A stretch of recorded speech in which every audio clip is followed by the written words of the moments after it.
Hello दोस्तों, मेरा नाम अंजलि है। मैं ठीक 22 साल की हूँ।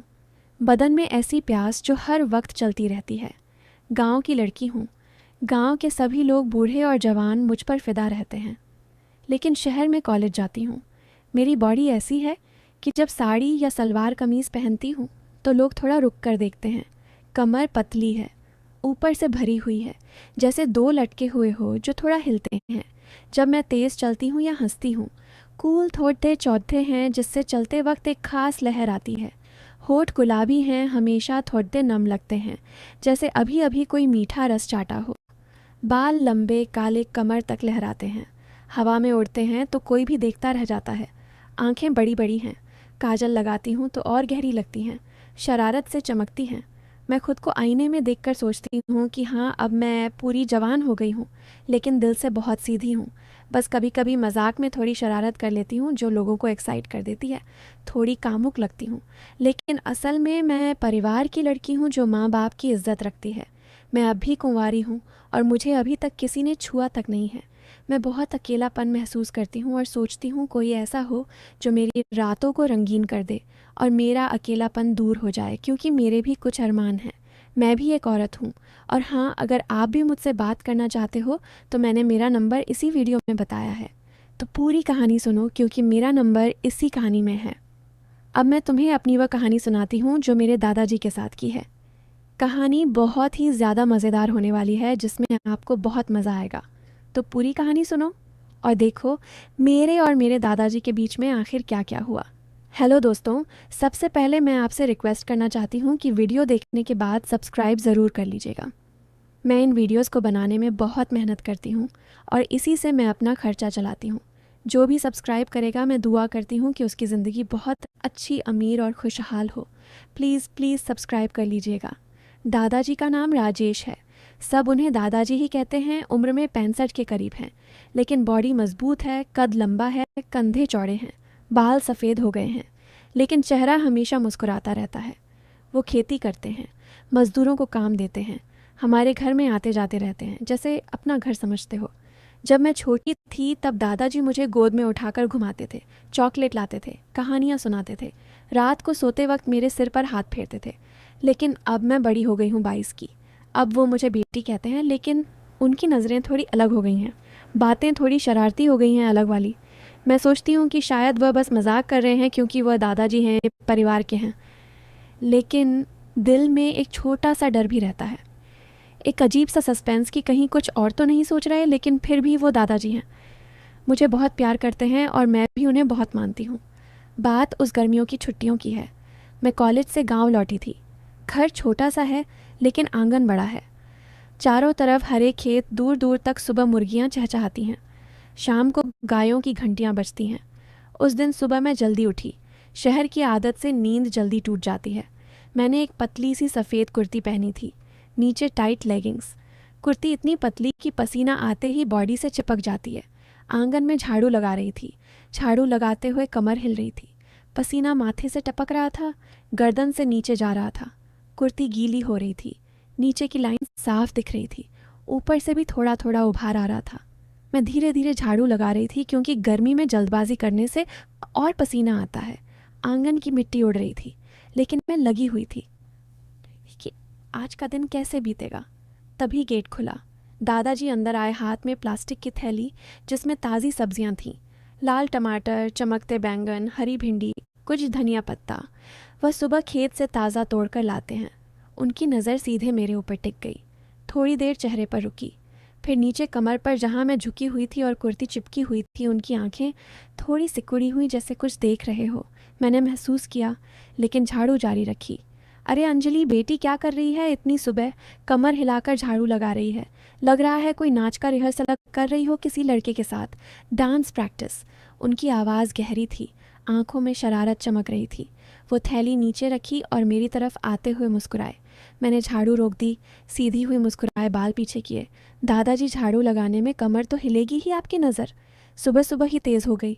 कहाँ कहाँ जा रही है? मेरी कुर्ती पर तो पसीना ही है, कुछ और तो नहीं। वो ज़ोर से हंसे। नज़र तो जहाँ अच्छा लगे वहाँ जाती है बेटी। तेरी कमर की मटक देखकर मन ललचा जाता है। इतनी जवान हो गई है तू। अब तो मटकाने में भी मज़ा आता है, लेकिन सावधान रहना, ज़्यादा मटकाई तो कोई पकड़ लेगा कमर से। और तेरी कुर्ती चिपक कर तो सब कुछ दिखा रही है, कौन पकड़ेगा दादाजी? आप तो पास खड़े हैं, आप पकड़ लोगे? मैंने शरारत से कहा। आंख मारकर दिल में थोड़ा सा डर था, लेकिन मज़ा भी आ रहा था। उनकी बातें सुनकर शरीर में एक अजीब सी सहरन होती है, लेकिन मैं जानती हूँ कि वह दादाजी हैं। हम रसोई की तरफ चले।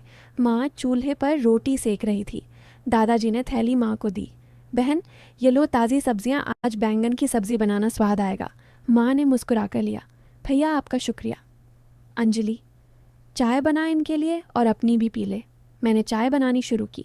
केतली चढ़ाई, पानी उबाला, चाय पत्ती डाली, अदरक कूटी, इलायची डाली, चीनी मिलाई, दूध डाला, खुशबू पूरे घर में फैल गई। दादाजी कुर्सी पर बैठ गए, माँ से बातें करने लगे, गांव की खबरें, फसल का हाल, पड़ोसी की बातें। मैं चाय छानकर 2 कपों में डाली, एक दादाजी को दिया। कप देते वक्त उनकी उंगलियां मेरी उंगलियों से छू गईं, गर्म कप की वजह से, लेकिन थोड़ी देर रुकी। उनकी उंगलियां मेरी हथेली पर रुकी, जैसे जानबूझकर। मैंने महसूस किया गर्मी लग रही थी। तेरी उंगलियां कितनी नरम हैं अंजलि, जैसे मक्खन।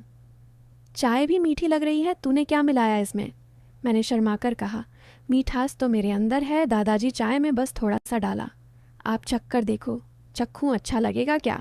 ज़्यादा मीठी चीज़ें तो जीभ पर चिपक जाती हैं, फिर उतारने में मज़ा आता है। जीभ पर चिपक जाए तो क्या हुआ? आपकी जीभ मजबूत है, ना साफ कर लोगे? मैंने आंख मारकर कहा। वो हंसे। हाँ हाँ, मेरी जीभ बहुत काम कर चुकी है, लेकिन तेरी मिठास नहीं है। चखने का मन करता है, लेकिन बस चाय पी लेता हूँ, ज़्यादा चखूँगा तो ललचा जाऊँगा। चाय पीते पीते वह बोले, अंजलि मेरे खेत में नया बोरवेल लगा है, पानी बहुत ठंडा आ रहा है, तू आना कभी, देखना कितना मज़ा आएगा। गर्मी में बॉडी को ठंडक मिलेगी, पूरा शरीर डुबो दो तो सारी गर्मी निकल जाएगी। मैंने सोचा, पूरा शरीर डुबो दो, लोग सोचेंगे कि दादाजी मुझे खेत पर ले जाकर नहलाने का प्लान बना रहे हैं। मैंने कहा, दादाजी ठीक है, लेकिन आप अकेले मत ले जाना, माँ को भी साथ ले लेना। वो हंसे। डर क्यों बेटी, मैं तेरे साथ हूँ। तेरी बॉडी को ठंडक देने का तरीका मैं जानता हूँ, हाथ लगाकर भी ठंडा कर सकता हूँ, फिर अलग बात। माँ ने बीच में कहा। भैया, लड़की बड़ी हो गई है, अब सावधानी रखो। सब हंस पड़े, लेकिन मैं सोच रही थी, हाथ लगाकर क्या मतलब? दिल में सस्पेंस पड़ गया। दोपहर को मैंने नहाया, बाथरूम में बाल्टी भरकर पानी डाला, साबुन लगाया, बाल धोए। नहाते हुए मैं खुद को आईने में देख रही थी। बॉडी गीली, बाल चिपके हुए, कमर पतली, ऊपर भरी। सोच रही थी कि मैं कितनी जवान हो गई हूँ नहाकर। बाहर आई, एक पतली गुलाबी साड़ी पहनी, पल्लू ढीला बांधा, कमर थोड़ी दिख रही थी। आंगन में बैठी किताब पढ़ रही थी। दादाजी फिर आए, हाथ में आम और अमरूद का थैला। यह ले अंजलि, ताज़े तोड़े हैं, मीठे मीठे। मैंने आम काटा, रस टपक रहा था होठों पर, गर्दन पर, साड़ी पर। मैं जीभ से चाट रही थी। अरे रस गिर रहा है, जीभ से अच्छे से चाट ले, इतना मीठा रस बर्बाद मत होने दे दादाजी। आप चाटोगे, मैं तो चाट रही हूँ। वह गहरी सांस लेकर बोले, तेरे होठों पर लगकर तो और मीठा हो गया। लगता है मैं पोंछ दूँ रुमाल से या जीभ से? मैं शर्माकर हंसती नहीं। दादाजी खुद पोंछ लूँगी, आपकी जीभ से पोंछोगे तो रस और फैल जाएगा।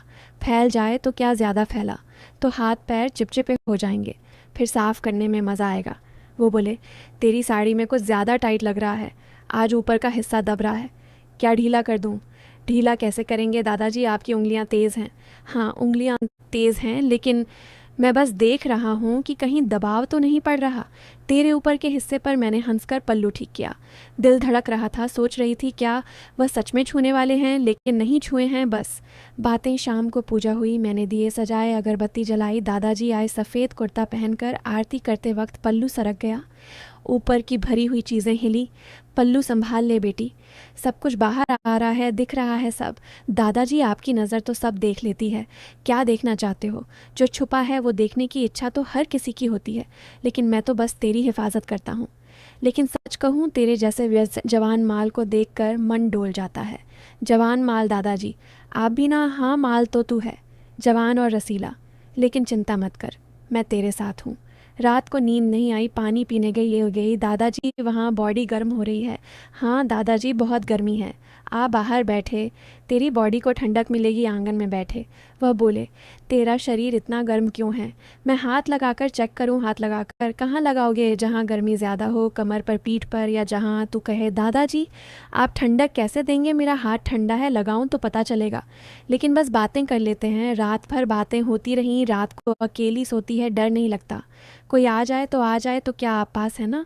हाँ मैं पास हूँ, अगर कोई आए तो मैं संभाल लूँगा। लेकिन तू इतनी जवान है, कोई भी ललचा सकता है। अगले दिन खेत गए, बाइक पर बैठी, मैंने कमर से पकड़ा, मेरी छाती उनकी पीठ से लग रही थी। अंजलि इतनी ज़ोर से मत पकड़, सांस रुक जाएगी। दादाजी आपकी पीठ चौड़ी है, हाथ फिसल रहा है। खेत पहुँचे, बोरवेल चालू किया, पानी ठंडा पानी में डुबकी लगा ले, पूरा शरीर ठंडा हो जाएगा। कपड़े गीले हो जाएंगे, आप साथ होंगे तो लगाऊंगी। हाँ मैं तेरे साथ डुबकी लगाने को तैयार हूँ, कपड़े उतारने में भी मदद कर दूंगा अगर ज़रूरत पड़े। बीज बोते वक्त वो बोले, बीज को गहराई में डाल। धीरे धीरे, ज़्यादा ज़ोर से डाला तो फसल नहीं आएगी। मैंने हाथ डाला, वो पीछे से, हाँ ऐसे अंदर डाल, अच्छे से दबा।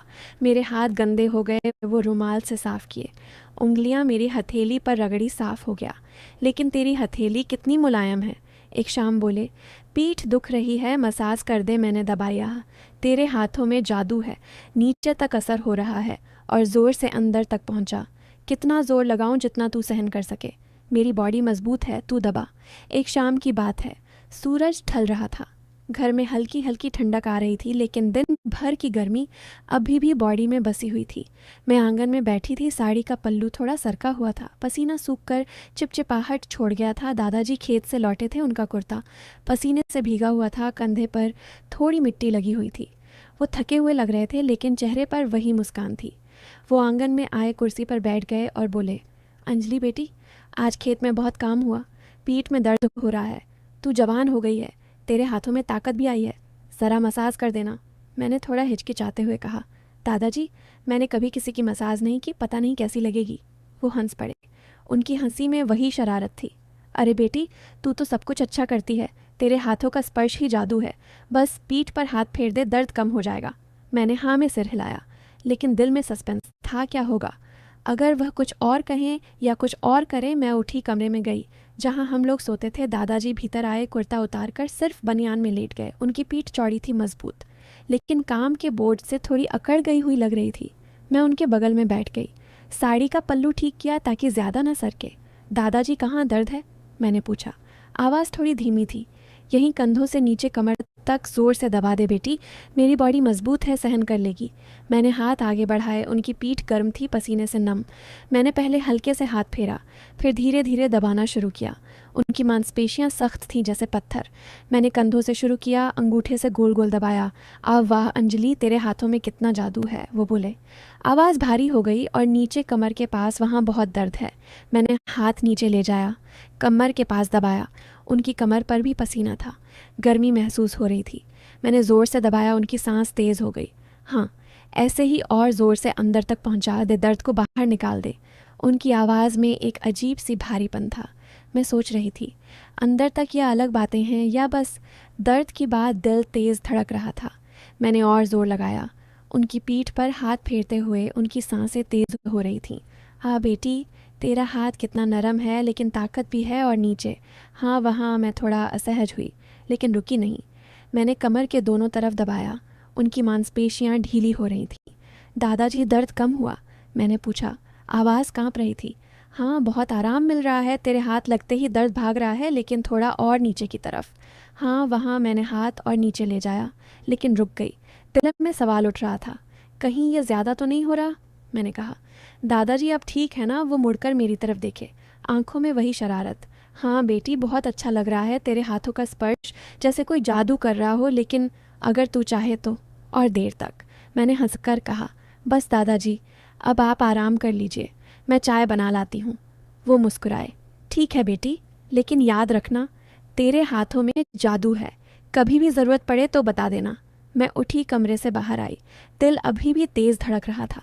सोच रही थी, क्या वह सच में सिर्फ दर्द की बात कर रहे थे या कुछ और सस्पेंस अभी भी बाकी था? लेकिन कुछ हुआ नहीं, बस बातें, बस स्पर्श का एहसास, बस वो अलग वाली बातें जो मन में उलझन पैदा कर देती थी। मसाज के बाद की घटनाएं सुनो। वो शाम बहुत ख़ास थी। मसाज ख़त्म होने के बाद मैंने हाथ धोए, लेकिन मेरे हाथ अभी भी गर्म थे। दादाजी उठे, बनियान पहनी, कुर्ता पहन लिया। उनकी आंखों में वही शरारत थी, लेकिन चेहरे पर थकान कम लग रही थी। वो बोले, वाह बेटी, तेरी मसाज ने तो कमाल कर दिया। पीठ अब हल्की लग रही है, जैसे कोई बोझ उतर गया हो। तू तो जादूगरनी है। मैंने शर्माकर कहा। दादाजी बस थोड़ा दबाया था, आप आराम कर लीजिए। वो मुस्कुराए। चाय तो बाद में, पहले तू बैठ। ज़रा इतनी मेहनत की है, थक गई होगी। मैं उनके बगल में बैठ गई। कमरा हल्का अंधेरा था, शाम की रोशनी खिड़की से आ रही थी। वो मेरी तरफ मुड़े। अंजलि, तू सच में बहुत अच्छी हो गई है। छोटी थी तब तो बस गोद में खेलती थी, अब तो हाथों से ही आराम दे देती है। तेरे हाथों का स्पर्श कितना नरम है, लेकिन ताकत भी है। मैंने हंसकर कहा। दादाजी आप भी ना बस मजाक कर रहे हैं। वो थोड़ा गंभीर हो गए, लेकिन आंखों में चमक थी। मजाक नहीं बेटी, सच कह रहा हूँ। आजकल लड़कियाँ इतनी व्यस्त रहती हैं, लेकिन तू अभी भी परिवार का ख्याल रखती है। तेरे जैसे हाथ किसी को भी आराम दे सकते हैं, लेकिन ध्यान रखना, ऐसे हाथों की कद्र करने वाले कम होते हैं। उनकी बात में अलग बात फिर लगी। मैं सोच रही थी, क्या वह बस तारीफ कर रहे हैं या कुछ और इशारा है। दिल तेज़ धड़क रहा था। मैंने बात बदलने की कोशिश की। दादाजी आप खेत में कितना काम करते हैं, रोज़ थक जाते होंगे। वो बोले, हाँ बेटी, काम बहुत है, लेकिन जब तू जैसी बेटी हो जो मसाज कर दे तो थकान भूल जाती है। अगली बार अगर दर्द हो तो फिर बुलाऊंगा, या तो खुद पूछ लेना। दादाजी पीठ दुख रही है क्या? मैंने हंसकर कहा। ठीक है दादाजी, लेकिन आप भी कहना। वो मेरी आंखों में देखते हुए बोले, हाँ बेटी, मैं कहूँगा, और तू भी अपना ख्याल रखना। तेरी बॉडी भी थक जाती होगी। अगर कभी तुझे मसाज चाहिए तो बता देना, मैं भी हाथ चलाना जानता हूँ। यह सुनकर मेरी सांस रुक गई। क्या मतलब? मैंने हंस कर टाल दिया। दादाजी आप भी ना, मैं ठीक हूँ। वो हंसे से, लेकिन उनकी हंसी में कुछ था। वो उठे, चल चाय पीते हैं। हम आंगन में आए, माँ ने चाय बना दी थी। हम तीनों बैठे। दादाजी ने चाय पीते हुए माँ से कहा, बहन तेरी बेटी ने आज कमाल कर दिया, मेरी पीठ का दर्द गायब। माँ हंसी। हाँ भैया, अंजलि अच्छी है, लेकिन अब वो बड़ी हो गई है, ज़्यादा काम मत करवाना। दादाजी बोले, अरे बहन, काम नहीं प्यार है, बेटी है। मेरी देर रात हुई, मैं अपने कमरे में लेटी थी, नींद नहीं आ रही थी। मसाज का एहसास अभी भी हाथों में था। उनकी पीठ की गर्मी, उनकी सांसें, उनकी बातें, सब याद आ रहा था। मैं सोच रही थी, क्या वो सच में सिर्फ दर्द की बात कर रहे थे या कुछ और सस्पेंस पड़ रहा था। अगली सुबह दादाजी फिर आए। आज उनकी आवाज़ में और शरारत थी। अंजलि, कल की मसाज का असर अभी भी है? पीठ बिल्कुल हल्की है, तू तो रोज़ कर दिया कर। मैंने हंसकर कहा। दादाजी रोज़ नहीं, कभी कभी। वो बोले, कभी कभी भी काफ़ी है, लेकिन अगली बार मैं तुझे कुछ सिखाऊंगा, अच्छी मसाज कैसे करते हैं। फिर अलग बात मैंने टाल दिया, लेकिन मन में सवाल था। कुछ दिन बाद एक शाम फिर दर्द हुआ। दादाजी बोले, बेटी आज आज फिर पीठ दुख रही है, कल वाली मसाज याद आ रही है, कर देगी ना? मैंने हाँ कहा। कमरे में गए। इस बार वो बनियान में लेटे। मैंने मसाज शुरू की।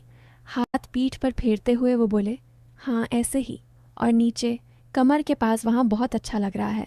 तेरे हाथ कितने जादुई हैं। मैंने दबाया। उनकी सांसें तेज़। अंजलि तू कितनी ताकतवर हो गई है, लेकिन हाथ कितने नरम, जैसे रेशम। मैं शर्मा गई। दादाजी बस हो गया। वो बोले, 1 मिनट और। हाँ, वहाँ बहुत आराम मिल रहा है, अगर तू चाहे तो मैं भी तेरी कमर दबा दूँ। कभी कभी लड़कियों को भी दर्द होता है। यह सुनकर मैं चौंक गई। नहीं दादाजी, मैं ठीक हूँ। वो हंसे। बस मजाक कर रहा हूँ बेटी, लेकिन अगर कभी दर्द हो तो बता देना। मैंने मसाज ख़त्म की, उठी। वो उठे, मेरी तरफ देखा। धन्यवाद बेटी, तू मेरी जान है। उसके बाद भी कई बार मसाज हुई। हर बार बातें बढ़ती गईं। तेरे हाथ लगते ही दर्द भाग जाता है, और ज़ोर से दबा नीचे, हाँ वहाँ, लेकिन कभी ज़्यादा नहीं हुआ। बस स्पर्श का एहसास, बस अलग वाली बातें, बस सस्पेंस। धीरे धीरे मैं समझ गई कि वह बस मजाक कर रहे हैं या शायद मुझे टेस्ट कर रहे हैं, लेकिन अंत में पता चला कि वह मुझे उन लड़कों से बचा रहे थे जो मेरे पीछे पड़े थे। उनकी हर बात, हर शरारत बस एक ढाल थी। तो मसाज के बाद भी वही सस्पेंस, वही अलग बात, लेकिन कुछ हुआ नहीं। बस प्यार था, हिफाजत थी। फिर एक दिन दादाजी बोले, अंजलि मैं तेरे लिए लड़का देख रहा हूँ। अच्छा, लड़का पढ़ा लिखा नौकरी करता है। मैं चौंक गई। दादाजी सच में? फिर उन्होंने बताया, गांव में कुछ लड़के मेरे पीछे पड़े थे, खराब टाइप, गंदी नज़रें डालते थे, गंदी बातें करते थे। दादाजी को पता चल गया था, तो उन्होंने जानबूझकर ऐसी अलग वाली बातें की ताकि वह लड़के सोचे कि दादाजी खुद मुझे पसंद करते हैं, इंटरेस्टेड हैं, डर कर पीछे हट जाएं। असल में वह मुझे प्रोटेक्ट कर रहे, जैसे बाप की तरह। मैं रो पड़ी। दादाजी आप कितने अच्छे हो। मैंने गलत सोचा था। वो बोले, बेटी मैं तेरा दादा हूँ, तेरी हिफाजत करना मेरा फ़र्ज़ है, तेरी खुशी मेरी खुशी है। फिर मेरी शादी एक अच्छे लड़के से हुई। दादाजी ने सब संभाला, सब कुछ देखा। आज भी वह मेरे लिए वही हैं, प्यार करने वाले, हिफाजत करने वाले। दादाजी कहानी ख़त्म, लेकिन अंत में दिल जीत लिया। अच्छे लोग तो पहले से खुश हैं। तो दोस्तों, ये थी मेरी और मेरे दादाजी की कहानी। तो दोस्तों, कहानी आपको कैसी लगी कमेंट करके ज़रूर बताएं। और अगर आप चैनल पर पहली बार आए हो तो चैनल को सब्सक्राइब कर अपना प्यार ज़रूर दिखाना। मिलती हूँ एक ऐसी नई वीडियो के साथ, तब तक के लिए बाय बाय।